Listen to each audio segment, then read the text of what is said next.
It has been a hot minute, but I finally wrapped up my Season 14 viewing. I think I put this off for a long time because my expectations were insanely low, as Season 13 and 12 were both pretty awful in my opinion, but I actually had a decent time watching some of these episodes.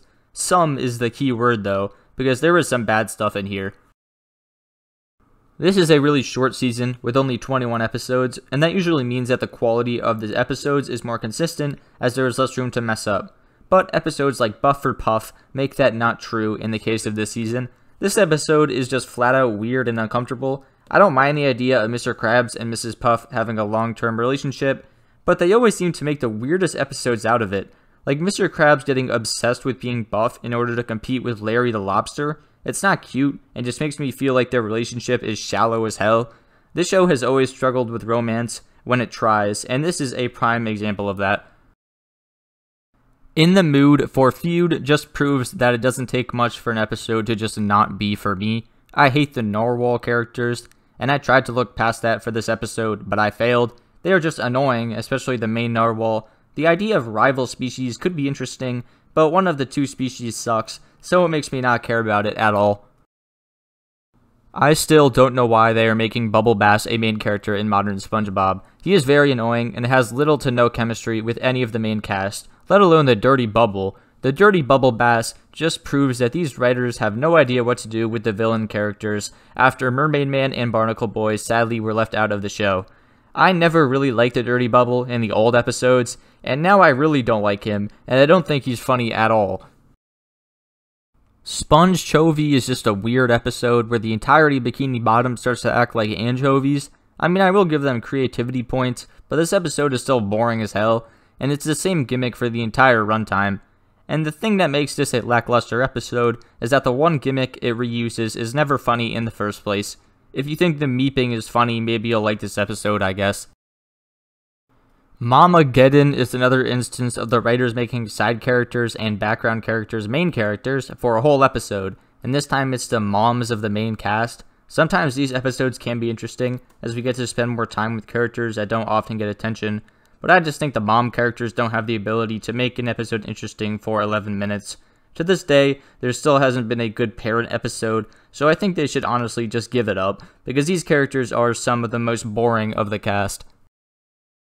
Mooned features the comeback of Kevin the Sea Cucumber, who's one of the few old SpongeBob characters that I never liked. So yeah, bringing this asshole back in modern SpongeBob had a very low chance of being entertaining for me, and it did the best it could, I guess. Jellyfishing has never been my favorite at all, and I don't think this episode made that change at all. Don't Make Me Laugh has SpongeBob trying not to laugh at people going through horrible stuff because his laugh box broke, which already happened in a previous episode. This honestly was funny the first few times, because I was interested in what situation SpongeBob would be in next, but I think it got old by the end of the episode, and full episodes focusing on SpongeBob's laugh can get very annoying. Pet the Rock is the most 5 out of 10 episode in the season. Every modern season has at least one of these episodes where I just struggle to talk about it. Like this episode was a mediocre way to spend 11 minutes, and I will never think about it again.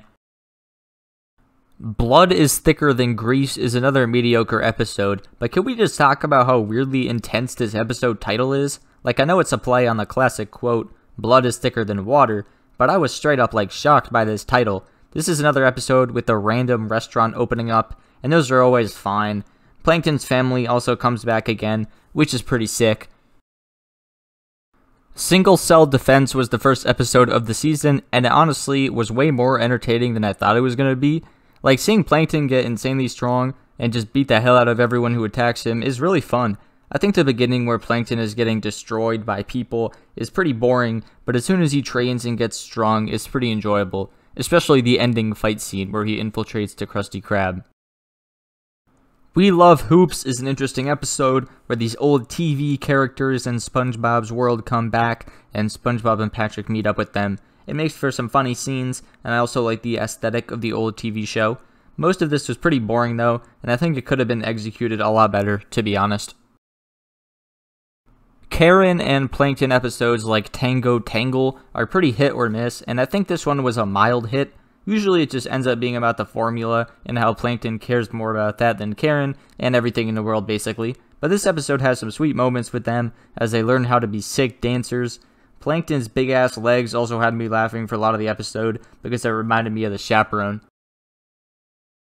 Nom Nomicon gets the award for the worst title of the season, but I think it's actually a pretty cool episode. It's not really funny at all. It's just SpongeBob using this magical book that creates a bunch of weird ass stuff in the Krusty Krab. I like creative and off the wall stuff like this, so I had a good time, but I do wish they had a more comedy, and they went even crazier instead of reusing witches and doing some lame stuff with the plot. Sandy's Country Christmas is another Christmas episode, and it's honestly only this high because of the stop motion animation. If this was normally animated, it would probably be the worst Christmas episode, which is something even the worst seasons usually get right. The Sandy family plotline I just don't care for, and I think it felt a bit too short. This should have been a longer than 20-minute special in my opinion, but I still had fun because it's just awesome to look at for the whole time. One of my favorite Bubble Bass episodes was one with Patrick and Bubble Bass bonding and going on this weird-ass adventure, and Bassword is this high because it also has Bubble Bass bonding with a main cast member on an adventure, but this time it's Squidward. Seeing them argue and fight was really entertaining, and I actually felt like they were establishing a relationship, which is impressive. The ending where both their conventions get destroyed was also a very funny moment. Snow Yellow and the Seven Jellies is just here because I personally really enjoy retellings of classic stories. I don't even like Snow White or classic Disney in general that much, but I just can't help but enjoy seeing that story told in an underwater setting with the main character. I'm a fan of these fantasy stories that SpongeBob is doing, and I would like for them to explore these types of things more. I was terrified seeing the Sheldon Squarepants title because of the traumatizing SquidBob Tentacle Pants episode where Squidward and SpongeBob combine bodies, but I was very pleased to see this episode was another type of episode where Plankton starts opening up. It's kind of just a weaker version of Fun, which is one of the best and most legendary episodes in the whole show, and it also uses some dying for pie elements, which is probably like a top 10 episode in the show, for the sunset scene at the end. Even though I knew this was just another formula plan, I still enjoy these types of episodes. PL 1413 is another episode where one of the characters goes deep in the future, but it really does separate itself from the classic SB129. Instead of Squidward, it's Plankton who goes to the future.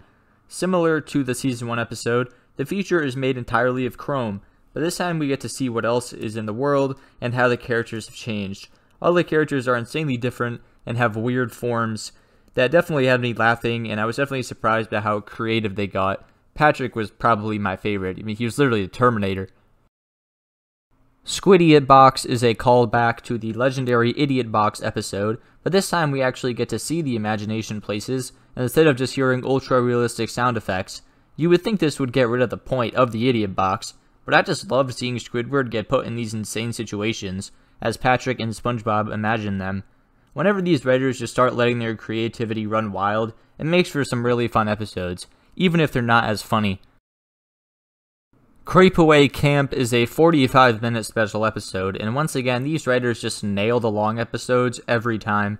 I have never watched Camp Coral, because I heard it was garbage, so I didn't really know who a lot of these characters were, but the episode does a good job at filling you in with the new characters.